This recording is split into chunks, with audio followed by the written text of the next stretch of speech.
Vamos a hablar de la gestora pública. ¿Qué está pasando? Se han anunciado que hay algunas irregularidades y de eso vamos a conversar de inmediato con el licenciado Osvaldo Jáuregui, viceministro de Pensiones y Servicios Financieros, a quien le doy la bienvenida a esta hora 23. Buenas noches. Gracias, Miriam. Buenas noches a tu teleaudiencia. Muchas gracias por invitarme y permitirme llegar a la opinión pública.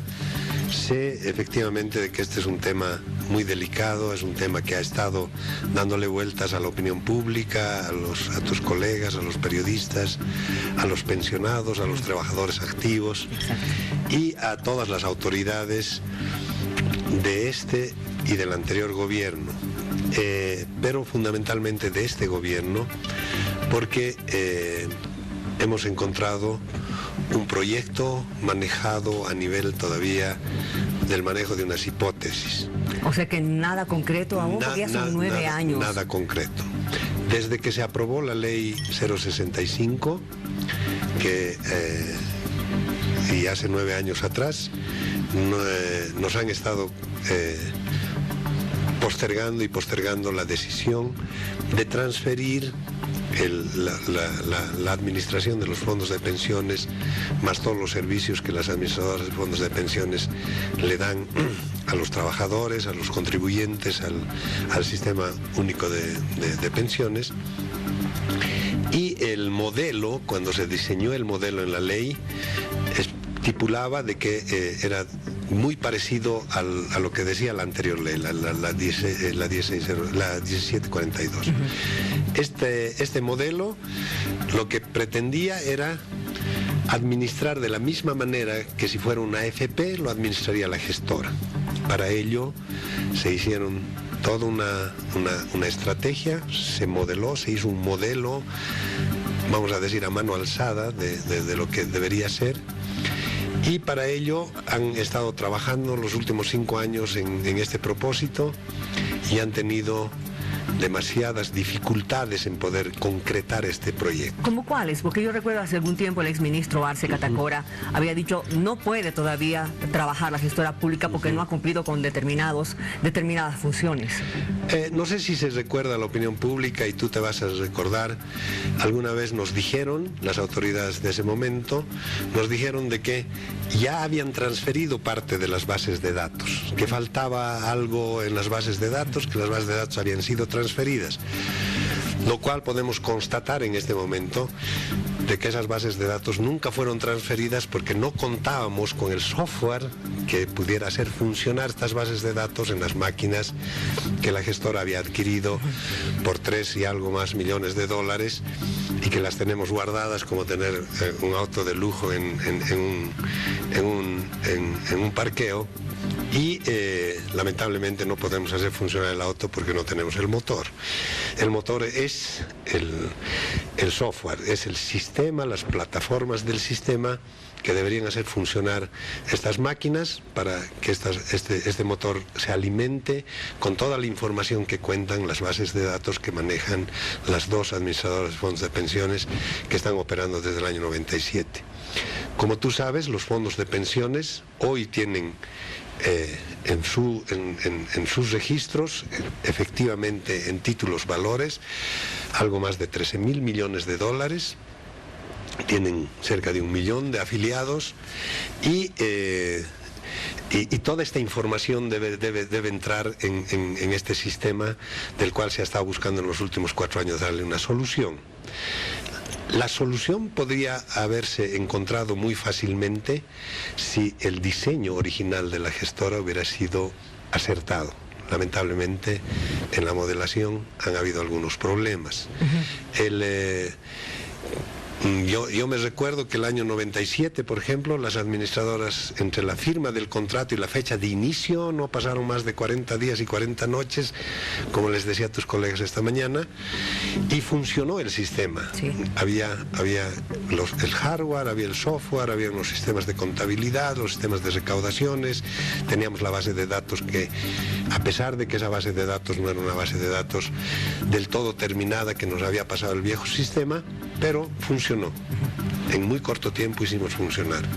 Ahora estamos trabajando 9 años y no podemos hacer funcionar la gestora porque ha fallado el diseño, fundamentalmente el diseño, el modelo de empresa que queríamos tener. ¿Y el software de la empresa colombiana? Bueno, se adquirió este software. En el propósito de encontrarle una salida, como les decía esta mañana, el gobierno contrató a través de la gestora, contrató el diseño de este software a una empresa colombiana, Cisco, esta empresa, panameña. Esta empresa ha empezado a desarrollar el sistema, pero lamentablemente, como te digo, había un error en el diseño, confiaron mucho, se comprometió la empresa a entregar un software que era el software que maneja la AFP Futuro de Bolivia. Y esto provocó indudablemente de que hubiera la confianza y el software, porque ellos manifestaron en el contrato que contaban con la licencia y que tenían la propiedad de la licencia. Era un poco raro eso, y cuando yo lo escuché hace tiempo, porque el software de AFP Futuro de Bolivia fue un desarrollo local, lo desarrollaron localmente, lo desarrollaron en Bolivia, técnicos bolivianos. Pero cuando llegamos al final del proceso de este contrato, es de que la empresa Cisco tomó la decisión o más bien solicitó modificar el contrato y dijo: miren, perdonen, pero no les puedo entregar este software que les había prometido, pero les voy a entregar uno mejor, ¿no?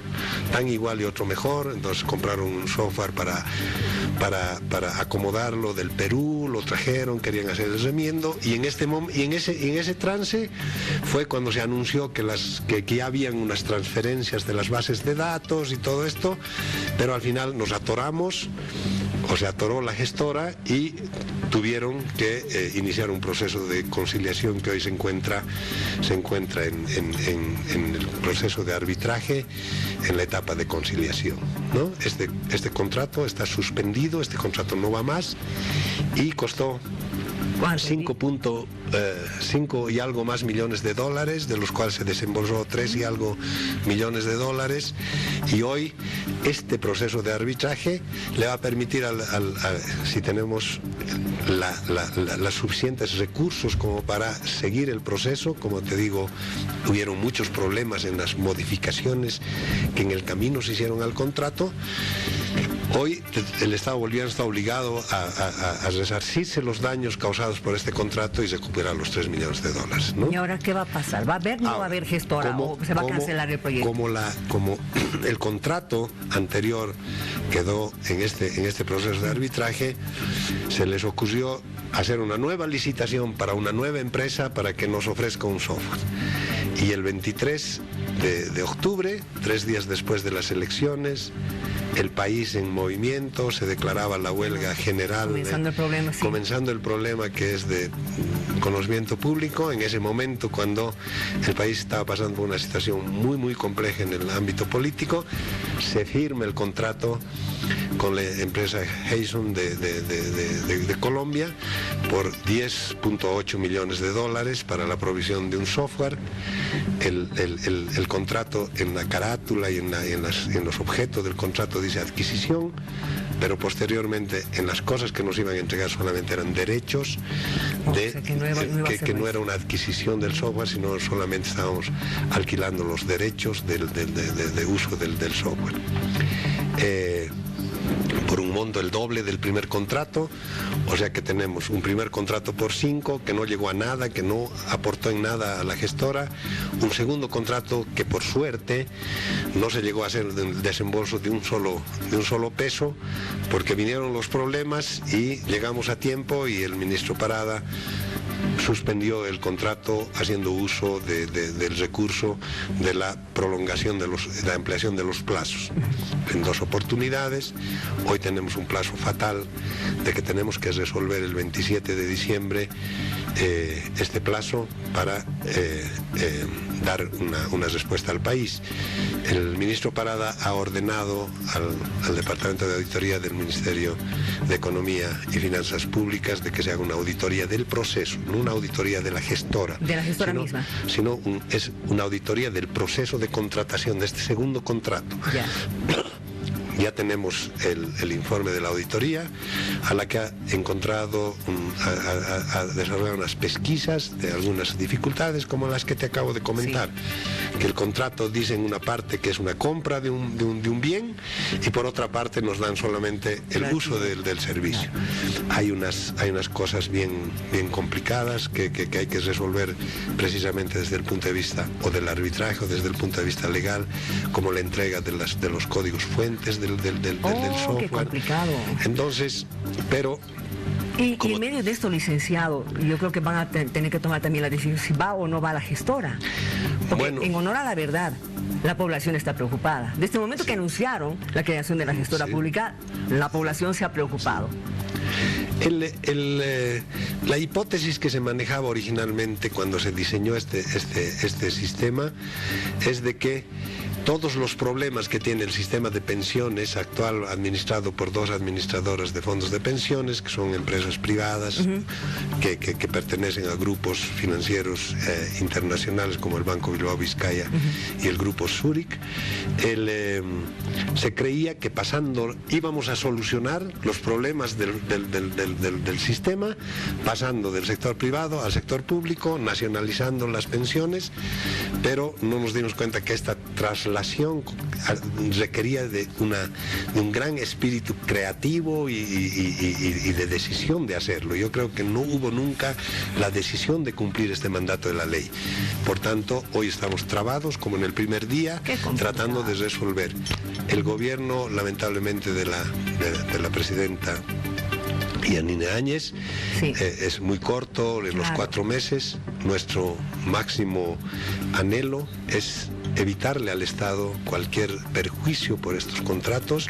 Y lo vamos a defender a sangre y fuego, y lo que queremos es dejar las bases de la gestora, de una idea de cómo se debería rediseñar el modelo de la gestora al próximo gobierno, que seguramente va a tener la legitimidad del voto de la población. Y vamos a estar pendientes a que la próxima semana ustedes nos den, esperemos, una buena noticia para la tranquilidad de la población. Después del 27 tendré noticias. Viceministro, sé que usted ha traído esto. Por favor, háganos el honor para que podamos dar a través de su voz también un mensaje al país a propósito de las fiestas navideñas. Ahora sí. Su mensaje, por favor. Al pueblo de Bolivia, a los trabajadores, a las empresas, a las familias fundamentalmente, que esta Navidad nos traiga una paz duradera y que podamos respirar esta Navidad en libertad. Muchas gracias. Gracias por haber venido. Muchas gracias. Gracias. Y felices fiestas para usted y toda su familia.